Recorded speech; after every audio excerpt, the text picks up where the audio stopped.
బ్రహ్మరీయుల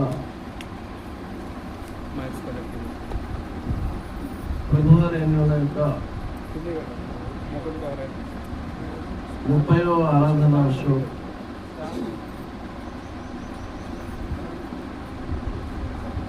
ఈ 30 ఆరాధన ఉత్సవం ఇక్కడ ఆశ్రమం ఏర్పాటు చేసి దాదాపు 30 సంవత్సరాలు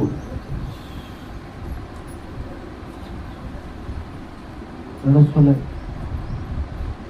30 సంవత్సరాల నుండి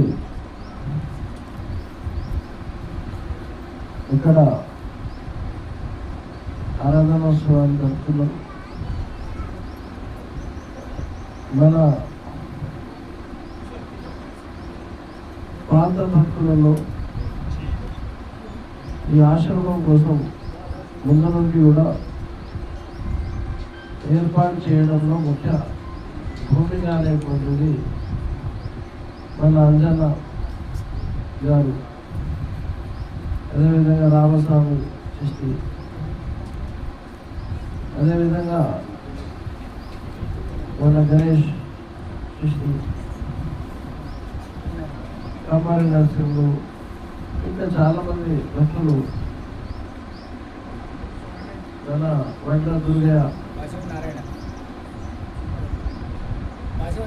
భాషమై నారాయణ, ఇంకా చాలామంది భక్తులు, మన వీరుభైలు చాలామంది అందరూ కలిసికట్టుగా ఆశ్రమం ఏర్పాటు చేశారు. గత 30 సంవత్సరాలుగా ఈ సంవత్సరంలో అప్పగారి యొక్క గుమ్మటం కార్యక్రమం, అదేవిధంగా ఈ గుమ్మటాలు నిర్మాణం అనేటువంటిది మన ధర్మరాజపల్లి నారాయణ కొడుకులు వాళ్ళిద్దరూ కలిసి ఏర్పాటు చేశారు. ఈ అప్పగారి యొక్క పిల్లర్స్ ఇవన్నీ కూడా మన అప్పగారి భక్తులలో కలిసి పిల్లర్లు పెట్టింది. స్లాబ్ మన ఇప్పుడు ఉన్నటువంటి సర్పంచ్ కళ్యాణ్ వేయించిండు, ఈ షెడ్ కూడా ఆయన వేయించిండు. అప్పగారు ఎవరెవరి కల్పిస్తున్నారో అందరూ వాళ్ళ స్తోమత ప్రకారంగా, ఇది ఒట్టిగా పోయేది కాదు, మనం దైవ మార్గంలో ఒక చిన్న గుడి కింద కట్టిన స్వర్గంలో దానికి 1000 రెట్ల భవనం అనేటువంటిది నేను దొరుకుతుంది. మనం ₹1 పెట్టినామంటే ఆ రూపాయికి 1,00,000 రెట్లు మనకు పుణ్యం అనేటువంటిది. కాబట్టి ఈ కార్యాలను మనస్ఫూర్తిగా మనసు పెట్టి పనిచేయాలి. ఈరోజు మనం కోనాయిపల్లి అంటే చాలా అపగారికి ప్రత్యేకమైనటువంటి గ్రామం. ఈ గ్రామంలో దాదాపు 90% మంది అపగారు వ్యక్తులు. వాళ్ళ ఆశ్రమం ఏర్పాటు చేసే దాంట్లో ముఖ్యమైనటువంటి వాళ్ళు ఎంతమంది ఉన్నారో ఇప్పటికీ కూడా పాల్పడుతున్నారు. వాళ్ళ ఐక్యమైన వాళ్ళ సంతానం అనేటువంటిది, వాళ్ళ పిల్లలు, మన్మలు, వాళ్ళ కొడుకులు అందరూ కూడా ఈ రోజుకి కూడా నిలబడి అందరూ కూడా కార్యపడేటువంటి. ఇది ఒట్టిగా పోయేది కాదు, ఒట్టిగా పోదు కూడా. ఎవరికో మన ఇంట్లో మనకి తిండి లేక కాదు మనం ఇక్కడ వచ్చి తిరుగుతాము. కానీ గురు ప్రసాదం అనేటువంటిది చాలా మహత్తరమైనది. గురు ప్రసాదం అనేటువంటిది, దైవ ప్రసాదం అనేటువంటిది మనం ఇయ్యకపోయినా అడిగి తినాలి. ఎందుకంటే శనిగొప్పగా చెప్తుండే, మనం తినేటువంటి తిండి ఏదైతే ఉన్నదో అది దేహానికి జరుగుతుంది, కానీ గురువుల ఆశ్రమంలో తిండి తింటే నీ ఆత్మకు జరుగుతుంది. ఆత్మకు కలుగుతుంది. కాబట్టి గురువు ఆశ్రమాలలో మనం ప్రసాదం ఏది దొరికినా ఒంటిగా ఇవ్వకూడదు, తప్పనిసరి తిరుగుకోవాలి. అని నేను ఇప్పుడే మీరు వచ్చిన ఎట్లా వండి ఫలానా వండిన కాదు, ఒక పిడిగేడు తినాలి. నువ్వు ఎంత తింటే అంత నీ ఆత్మకు బలమని. కాబట్టి ఈ మహత్తరమైనటువంటి కార్యంలో, దైవ కార్యంలో, గురు మార్గంలో మనం చేయడం, అపకారం మనతో సేవ చేయించుకోవడం అనేటువంటిది చాలా గొప్ప విషయం, చాలా పెద్ద గొప్ప విషయం, ఒట్టిగా పోయేది కాదు. కాబట్టి ఏదో ప్రపంచానికి చూపించడానికి, ఫలానికి చూపించడానికి చేసేది కాదు. ఇక్కడ చేసేటువంటి పని మనస్ఫూర్తిగా చేయాలి. అప్పుడే నీకు జయం అనేటువంటిది ప్రాప్తి. నువ్వు గురువు దగ్గర చేసి ₹1 పెట్టినా ఈ సృష్టి ఉన్నంత వరకు, అది నిలబడి ఉన్నంత వరకు నీకు, నీ సంతానానికి, నీ కుటుంబానికి కంపల్సరీ పుణ్యం అనేటువంటి దొరుకుతూనే ఉండదు. అయిపోతుంది. ఇప్పుడు ధరగా గుమ్మడం ఎండేసాడు, మళ్ళీ గుమ్మడం పెట్టాలని అయిపోయిందా? కాబట్టి అసలు పనిలో మనం కూడా భాగస్వామ్యం కావాలి. ఆశ్రమంలో ఏ పని జరిగినా మనం కూడా భాగస్వామ్యం కావాలి. అదే నాకు అడుగుతలేదు కదా, వాళ్ళు అడుగుతున్నారు, నాకు చెప్తలేదు కదా అంటే వాళ్ళు అడగకపోయినా నీకు కనబడుతుందిగా. నీ చేతనైనా కానీ ఒక సిమెంట్ సంచి 350, 400 తెచ్చి నా దగ్గర నుంచి సిమెంట్ సంచి షామిల్ చేయరు. ఒక ఇటుకే 9-10 రూపాయలు వస్తుంది. నాతో ఇటుకైనా పెట్టు, ఏం లేకపోయినా అంతలో పెట్టే స్తోమత మనకు ఉన్నది. టోటల్గా చాయ్ తాగితే ₹20, ₹30 తీసుకుంటారు. దానికంటే తక్కువలో వస్తుంది.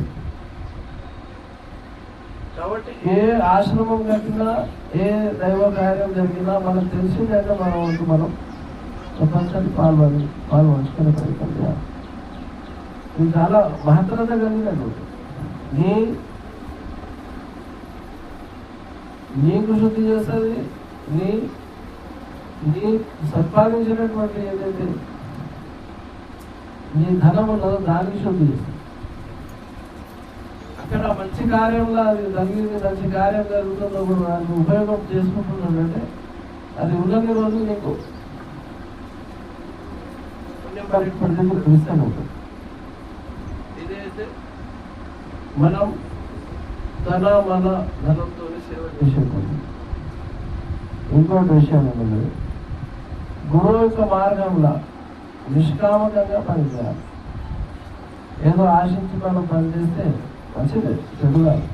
ఎందుకంటే ఆశించడం వల్ల మనం మంచి కోసం ఆశించాలి, చెడు దాని కోసం ఆశ పెట్టుకోవాలి.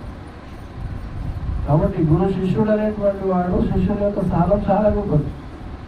శిష్యరికం పొందిందంటే వాడిని నడవడి అనేటువంటిది మారిపోతుంది, మార్పుకు రావాలి. ప్రపంచంలో మనం ఉన్నాం, ప్రపంచంలోనే మనం సరి అయినటువంటి విధంగా మానవ జన్మ ఎత్తినప్పుడు నువ్వు సరిగా నడవాలి. ఆ మానవ జన్మ ఎత్తినాక కూడా గురుపదేశం తీసుకొని కూడా నువ్వు సరిగా నడవలేదు అంటే అది తను చాలా పెద్ద నేరం తీసుకుంది. కాబట్టి అపగారి యొక్క మార్గం అనేటువంటిది ఇది సర్వధర్మ మిళితం, సర్వధర్మ మిళితం. ఇప్పుడు కులానికి, మతానికి, వర్గానికి పెట్టింది కాదు, మానవ జన్మలకు ఉంటుంది. ఈ మానవ జన్మ దొరికినప్పుడే నువ్వు మోక్ష సాధన చేయడానికి అనుభవం. సృష్టిలో ఉన్నటువంటి ఎన్ని జీవరాశులు లేవు, ప్రతి జీవరాశి ఏమని కోరుకుంటుంది, నాకు మానవ జన్మ కావాలి. ఎందుకంటే మానవ జన్మలోనే నీకు మోక్షం ఉంది కాబట్టి. మానవ జన్మ లేకపోతే నీకు మోక్షము కల్లా. సృష్టిలో ఉన్నటువంటి ఎన్ని జీవరాశులు ఉన్నాయి, ప్రతి జీవరాశి ఏదో ఒక జన్మ కోసం, ఏదో ఒక మార్గం కోసం, ఏదో ఒక ఉపయోగం కోసం, నీకోసం దేవుడు అనేటువంటి వాడు సృష్టించింది. నీ జన్మ దేనికోసం ఉంది? నీ జన్మ దేనికోసం ఉంది? ఆ దైవత్వం అనేటువంటిది పొందడం కోసం. ఆ దైవాన్ని నీలో నిలుపుకునేందుకు ఉన్నది. నీవు దైవం కావాలి. ఆ దైవ స్థానం అనేటువంటిది పొందడం కోసం నీ జన్మ ఉంది. మనం అనవసరమైనటువంటి మాటలు అనవసరమైనటువంటి పనులు సమయం వృధా చేసి ఏది కూడా సాధించదు. నీ గురువు పనులను ఒక గడియ పని చేసిన గురువు ముంగట అప్పగారు చెప్పిన తారక మంత్రంలో కూర్చున్నా 100 సంవత్సరాలు తపస్సు చేసిన దానికి సమానం. మనం 100 సంవత్సరాలు బతుకుతాము. కానీ గురువు సమక్షంలో మనం మనస్ఫూర్తిగా కూర్చొని గురువునికి మనసు లగ్నం చేసి కూర్చొని అప్పగారు ధ్యానం మనం చేసినామంటే 100 సంవత్సరాలు తపస్సు చేసిన దానికి సమానం. ఒక గంట పని చేస్తే ఎంత పుణ్యం సంపాదించుకోరు? ఒక గంట మనం అమ్మగారి రోజు పనిచేసిన ఎంత పుణ్యం సంపాదిస్తున్నాం. అదేవిధంగా ఒక రోజు పని చేస్తున్నాం, మనం ఎంత సంపాదించుకుంటున్నాం. రేపు బంధువులమైన ఇవ్వడం చచ్చిపోయినాక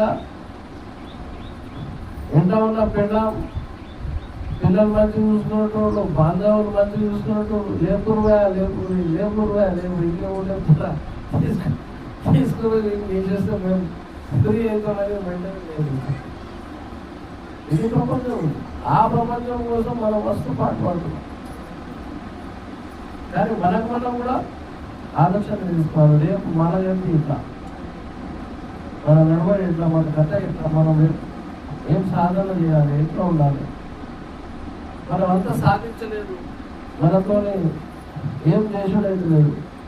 కంసకం అమ్మగారి యొక్క సేవలను చేసి తరించాలి. అమ్మగారి సేవ చేసి తరించాలి. సంవత్సరం ఒకసారి అమ్మగారు ఇక్కడికి వస్తున్నారు, వచ్చేటోళ్ళు వస్తున్నారు, వేరే ఊళ్ళో వస్తున్నారు. కానీ మనం ఊళ్ళో కొంతమంది టైం దొరుకుతుంది, టైము దొరకదు. అరే ఇది ఉత్సవాల పని ఉందని వెళ్తుంది. మళ్ళా సంవత్సరం దాకా ఈ ఆరాధనోత్సవాలు దొరుకుతాయి, మళ్ళా సంవత్సరమే కావాలి. కాబట్టి మహానుభావుల కార్యక్రమం, గురు కార్యక్రమం, ఏ దైవ కార్యక్రమం అయినా ఇది ఈ దేవుడు ఆ దేవుడు ఫలానా దేవుడు ఇంకో దేవుడు కాదు. దైవం అనేటువంటిది చరచర సృష్టిలో ఒకటే దైవం. చరచర సృష్టిలో రూపాలు వేరైనా గురువు కూడా. ఎందుకంటే గురువు అంటేనే దైవం, దైవం అంటేనే గురువు. ఇక్కడ కనబడేటువంటిది దైవం, దైవం కనబడని దైవం. ఈ దేహం వచ్చిన తర్వాతనే గురుపదేశం ఎందుకు తీసుకుంటున్నాం? మనలోన గురువుని నిలుపుకొని మన రూపాన్ని చూపుతాం. ఒకవేళ మనల్ని మనం చూడలేదు, మనల్ని మనం తెలుసుకోలేదు అంటే జన్మ వృధా. అందుకే సాధ్యమైనంత వరకు మనం మనలోన మన స్వరూపాన్ని గ్రహించే ప్రయత్నం చేయాలి. దాని దిక్కు మన దృష్టి అనేటువంటిది సాధించాలి.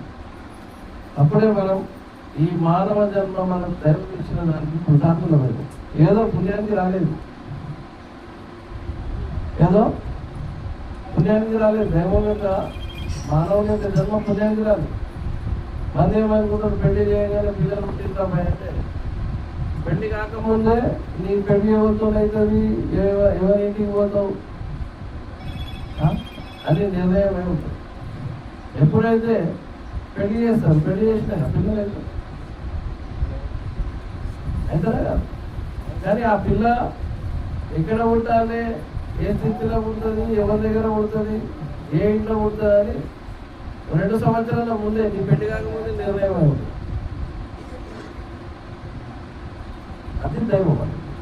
దైవం యొక్క ఆలోచన, దైవం యొక్క పుట్టుక అనేటువంటిది ఒట్టిగా లేదు. అందరూ గురు భక్తులు, దైవ భక్తులు కాలేదు, అందరూ గురువు శిష్యులు కాలేదు. అది ఎవరి పేరు మీద రాసి పెట్టుకుంటారో వాడే గురు శిష్యరికంలో వస్తుంది.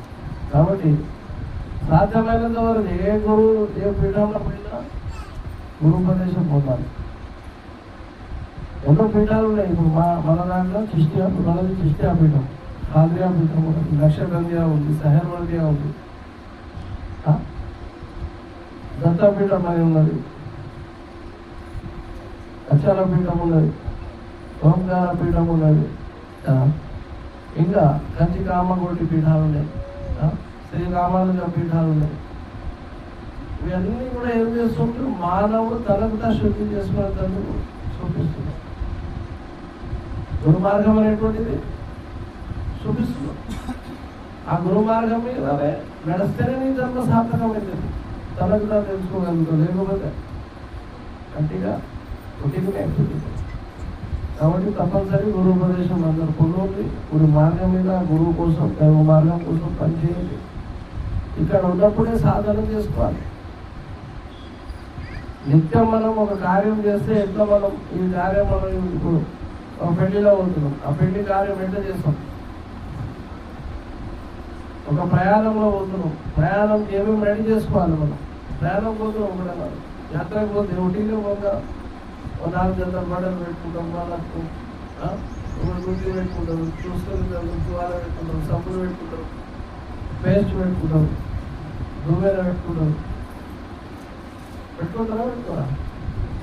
4 రోజుల ప్రయాణంకి ఇంత ఇబ్బంది పడుతున్నాం. రేపు భూమిలో అయిన తర్వాత మళ్ళా బయటికి ఎవరు లేవు ఇసరా. అక్కడ మనకి కాపాడేటువంటిది ఏంటి?